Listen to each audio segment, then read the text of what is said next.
गांव के बाहर बसे उस पुराने से घर में दो बहनें रहती थीं, अनन्या और काव्या। दोनों एक ही माँ के कोख से जन्मी नहीं थी, पर एक ही छत के नीचे पली थी। अनन्या की माँ बहुत पहले गुजर चुकी थी और काव्या की माँ यानी सावित्री ने घर संभाल लिया था। सावित्री ने कभी खुलकर भेदभाव नहीं दिखाया, पर उसकी खामोशी में फर्क साफ झलकता था। अनन्या बचपन से ही चुप रहने वाली लड़की थी। वह हर बात दिल में रख लेती थी, जबकि काव्या जिद्दी थी, सवाल पूछती थी, हक जताती थी। पिता रमेश दोनों से बराबर प्यार करने की कोशिश करते थे। समाज और हालात के बीच उनकी खामोशी अक्सर अधूरी रह जाती थी। समय बीता और दोनों बहनें शादी के काबिल हो गईं। अनन्या की शादी शहर के प्रतिष्ठित परिवार में हुई, अमित से। अमित पढ़ा लिखा था, सुलझा हुआ था, लेकिन उसका परिवार बेहद अनुशासन प्रिय और भावनाओं से थोड़ा दूर रहने वाला था। शादी के दिन अनन्या ने काव्या का हाथ पकड़कर कहा, कभी लगे कि मैं दूर हो गई हूँ तो समझ लेना मजबूरी होगी, दिल नहीं। काव्या ने मुस्कुराकर जवाब दिया, और अगर तुम्हें लगे कि मैं बदल गई हूँ तो याद रखना, दुनिया बदलती है, रिश्ते नहीं। अनन्या का ससुराल बड़ा था, लेकिन दिल से खाली। सास सरोज हर काम नियम से करवाती, बहू आई है तो घर में ढंग से चलेगी, यह वाक्य अनन्या रोज सुनती थी।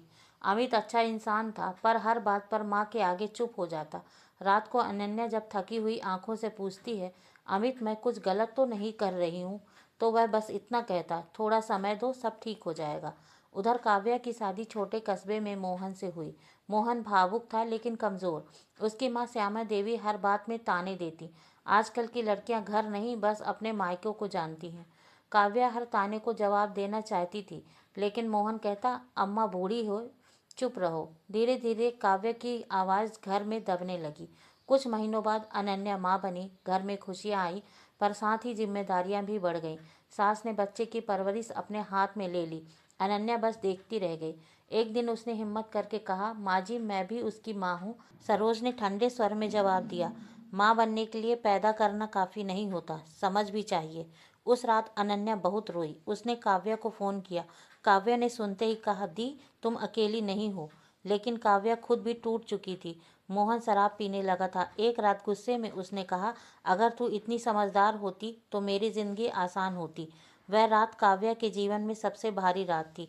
सुबह वह चुपचाप अपने कमरे में बैठी रही। जब श्यामा देवी ने ताना मारा, औरत होकर इतना भी नहीं सह सकती, तो काव्या पहली बार बोली, औरत हूँ इसलिए सहते सहते थक गई हूँ।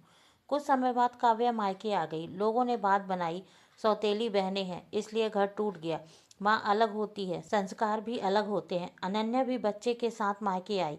दोनों बहनें उसी पुरानी कमरे में बैठीं जहाँ बचपन में सपने देखे थे।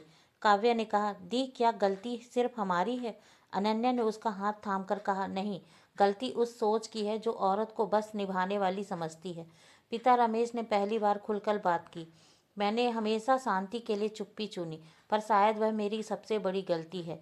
अमित और मोहन भी मायके पहुंचे। घर में पहली बार खुला संवाद हुआ।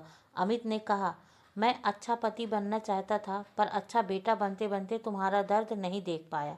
मोहन रो पड़ा, मैं कमज़ोर था, मैंने तुम्हें बचाने के बजाय खुद को बचाया। फैसला आसान नहीं था। अनन्या ने कहा, मैं उसी घर में रहूंगी, लेकिन अपनी शर्तों पर। काव्या ने कहा, मैं लौटूंगी, पर सम्मान के साथ, डर के साथ नहीं। समय लगा। अनन्या जब अपने बच्चों को गोद में लेकर ससुराल लौटी तो घर वही था, दीवारें वही थी, लेकिन उसका मन वैसा नहीं रहा। दरवाजे पर खड़ी सरोज ने बच्चे को देखा, मुस्कुराई, लेकिन अनन्या ने महसूस किया कि वह मुस्कान सिर्फ बच्चे के लिए थी, उसके लिए नहीं। अनन्या ने जूते उतारे, बच्चों को संभाला और भीतर चली गई। रसोई में बर्तनों की आवाज़ आ रही थी, जैसे घर यह जताना चाहता हो कि वह अपनी ही रफ्तार से चलेगा, किसी के बदलने से नहीं रुकेगा। रात को अमित ने धीरे से पूछा, थक गई हो? अनन्या ने बच्चों को सुलाते हुए जवाब दिया, थकान अब शरीर से नहीं, मन में रहती है। अमित चुप हो गया। वह समझ रहा था, लेकिन बोलने की हिम्मत अब भी उसमें पूरी तरह नहीं आई थी। अगले दिन सरोज ने साफ शब्दों में कहा, बच्चे को खाना, सोना, बाहर जाना सब मेरी देखरेख में होगा। अनन्या ने पहली बार सीधा जवाब दिया, माँ जी मैं आपकी मदद चाहती हूँ, आपका हुक्म नहीं। घर में सन्नाटा छा गया। सरोज को लगा जैसे बहू ने सीमा लांघ दी हो। उधर काव्या ससुराल लौटी तो उसका स्वागत सवालों से हुआ, भावनाओं से नहीं। श्यामा देवी ने ताना मारा, बड़ी बहादुर बनकर आई है, अब क्या लेने आई है? काव्या ने शांत स्वर में कहा, इज्जत लेने आई हूँ, अगर मिल सके तो। मोहन यह सुनकर हिल गया। पहली बार उसे एहसास हुआ कि काव्या अब वही लड़की नहीं रही जो हर बात सह जाती थी। दिन बीतते गए। अनन्या अब हर बात पर चुप नहीं रहती थी। जब सरोज ने कहा, तुम्हारा मायका बहुत दखल देता है, तो अनन्या ने संयम से कहा, जिस दिन यह घर मेरा लगेगा उस दिन मायके की जरूरत खुद कम हो जाएगी। अमित यह सब देख रहा था। उसके भीतर कुछ टूट भी रहा था और कुछ बन भी रहा था। इसी बीच काव्या को पता चला कि वह गर्भवती है। कुछ पल के लिए उसकी आंखों में चमक आई। उसने मोहन से कहा, शायद यह बच्चा सब बदल दे। मोहन ने सिर हिलाया, लेकिन उसके चेहरे पर डर था। घर का माहौल अब भी जहरीला था। श्यामा देवी हर बात में टोका टाकी करती थी। अब हालत में भी काम चाहिए था। हमारे ज़माने में, काव्या भीतर से घुटने लगी। एक दिन तनाव इतना बढ़ गया कि काव्या को चक्कर आ गया। अस्पताल की सफ़ेद दीवारों के बीच डॉक्टर ने कहा, बहुत स्ट्रेस है, ध्यान रखिए। लेकिन ध्यान रखने वाला कौन था? कुछ ही दिनों में वह हादसा हो गया जिसे शब्दों से कहना भी भारी था। काव्या का गर्भपात हो गया। अस्पताल के उस कमरे में काव्या की आंखें सूनी थी। मोहन उसके पास बैठा था, लेकिन पहली बार वह खुद को बेहद छोटा महसूस कर रहा था। काव्या ने धीमे स्वर में कहा, माँ बनने से पहले ही मैं हार गई। मोहन फूट फूट कर रो पड़ा। नहीं, मैं हारा हूँ, मैं तुम्हें बचा नहीं पाया। यह खबर अनन्या तक पहुंची तो वह बच्चे को छोड़कर तुरंत पहुंच गई। बहन को देखकर काव्या रो पड़ी। अनन्या ने उसे सीने से लगाया और कहा, तू नहीं टूटी है काव्या, तू बस थकी है। अब वह आलिंगन दोनों के बीच सहारा बन गया। इस घटना ने मोहन को बदल दिया। घर लौटते ही उसने पहली बार श्यामा देवी से कहा, अम्मा, आपकी बातें अब काव्या नहीं सहेगी। श्यामा देवी चौंक गई। तो अब तू मुझे सिखाएगा? मोहन ने भारी आवाज में कहा, नहीं, बस बता रहा हूँ, अगर यह घर चला तो इंसानियत से चलेगा। उधर अनन्या के घर में भी तूफान आने वाला था। एक दिन सरोज ने सबके सामने कहा, आजकल की बहुएं घर तोड़ने आती हैं। अनन्या ने कांपती आवाज में लेकिन मजबूती से कहा, घर टूटता तब है जब किसी को इंसान नहीं समझा जाता। अमित ने पहली बार माँ के सामने पत्नी का हाथ पकड़ लिया। माँ, अगर अनन्या यहाँ सुरक्षित नहीं है तो मैं भी यहाँ नहीं रह पाऊंगा। यह वाक्य सरोज के लिए बिजली जैसा था। उन्हें लगा उनका बेटा उनसे दूर जा रहा है। रात को वह अकेली बैठी रहीं। पहली बार उन्होंने खुद से पूछा, क्या अनुशासन के नाम पर उन्होंने प्रेम खो दिया? समाज की बातें और तेज हो गई। सौतेली बहनों ने दोनों घर बिगाड़ दिए, लेकिन अब दोनों बहनें इन बातों से डरती नहीं थीं। वे एक दूसरे से रोज बात करती, हिम्मत बांटती। समय धीरे धीरे असर दिखाया। मोहन ने शराब छोड़ दी। उसने काव्या से कहा, मुझे वक्त दो, मैं बदलना चाहता हूँ। काव्या ने जवाब दिया, वक्त दूंगी, लेकिन खुद को खोकर नहीं। अमित और अनन्या ने अलग रहने का फैसला नहीं किया, लेकिन अलग सोच जरूर बना ली। सरोज ने भी बच्चे के साथ अनन्या को देखते हुए एक दिन बस इतना कहा, शायद मैं गलत थी। यह माफ़ी नहीं थी, लेकिन शुरुआत थी। समय कभी अचानक नहीं बदलता, वह धीरे धीरे इंसानों को बदलता है। अनन्या के ससुराल में अब सन्नाटा कम था, पर सहजता भी पूरी नहीं आई थी। सरोज बहू से बात तो करती थी, पर शब्द अब भी तौले हुए होते। अनन्या समझती कि बदलाव देखने से पहले भीतर स्वीकार होना पड़ता है। उसने खुद से वादा किया कि वह सम्मान मांगेगी नहीं, अपने व्यवहार से जगह बनाएगी। एक शाम अनन्या रसोई में बच्चों के लिए दलिया बना रही थी। सरोज पास आकर बोली, तुम्हारे तरीके अलग हैं, पर बच्चे पर असर अच्छा दिख रहा है। यह वाक्य छोटा था, पर अनन्या के लिए बहुत बड़ा। उसने सिर झुकाकर कहा, माँ जी, मैं घर तोड़ना नहीं चाहती, बस इसमें खुद को भी रखना चाहती हूँ। सरोज ने पहली बार बिना जवाब दिए सिर हिलाया। उधर काव्या की जिंदगी में सन्नाटे के बाद एक अजीब सी स्थिरता आई थी। गर्भपात के बाद उसका शरीर ही नहीं, मन भी बहुत कमजोर था। कई रातों वह बिना सोए काट देती। मोहन चुपचाप उसके पास बैठा रहता। एक रात काव्या ने कहा, तुम बोलते नहीं, पर क्या सच में बदलना चाहते हो?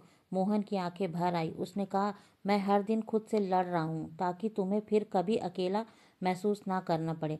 श्यामा देवी सब देख रही थी। उन्हें लगा था कि बहू का झुक जाना ही घर की शांति है, पर अब उन्हें दिख रहा था कि चुप्पी ने कितना नुकसान किया। एक दिन उन्होंने काव्या से कहा, मेरे तरीके गलत थे। काव्या ने जवाब दिया, माँ जी, अगर आप यह कह पा रही हैं तो यही बहुत है। यह सुलह नहीं थी, पर एक दरार भरने की कोशिश थी। कहानी यहाँ आसान अंत की ओर नहीं गई। समाज ने अब भी दोनों बहनों को नहीं छोड़ा।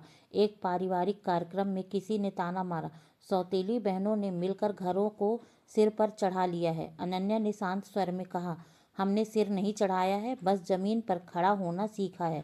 काव्या ने उसकी और देखा और हल्की मुस्कान दी। अब वे एक दूसरे की आवाज़ थी। असली परीक्षा तब आई जब अमित को शहर के बाहर नौकरी का प्रस्ताव मिला। शर्त साफ थी, परिवार के साथ आना होगा। सरोज ने कहा, अगर हम गए तो मेरी शर्तें चलेंगी। अनन्या ने पहली बार बहुत स्पष्ट कहा, माँ जी अब शर्तें नहीं, सहमति चलेगी। अमित ने दोनों की ओर देखा और बोला, मैं वहीं आऊँगा जहाँ सम्मान होगा। इस फैसले ने घर को हिला दिया। कई दिन बात नहीं हुई। सरोज अकेली बैठी रही। उन्होंने अपने भीतर झाँका।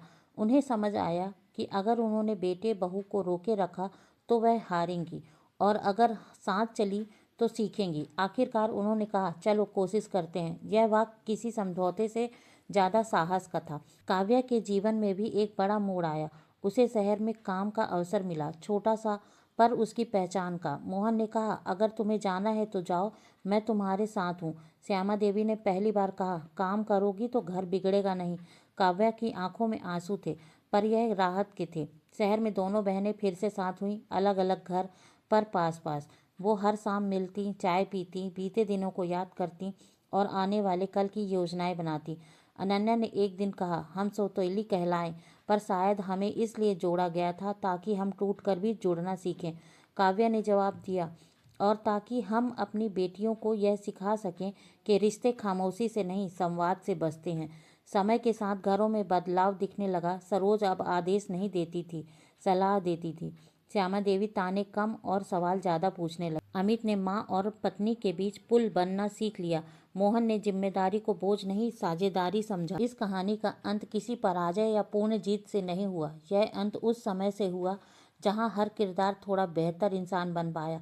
आखिरी दृश्य में दोनों बहनें छत पर खड़ी थीं, नीचे शहर की रोशनी थी। काव्या ने कहा, अगर किसी मुश्किल आई तो अनन्या मुस्कुराई, तो हम फिर बात करेंगे, फिर लड़ेंगे, पर अकेले नहीं। और यही कहानी खत्म नहीं होती, बल्कि यहीं से शुरू होती है, जहाँ सौतेली बहनें अपने अपने संघर्षों से गुजर कर एक दूसरे की ताकत बनी, और परिवार को डर से नहीं, समझ से चलता है। धन्यवाद दोस्तों। अगर यह कहानी अच्छी लगी हो तो प्लीज़ लाइक और सब्सक्राइब करें।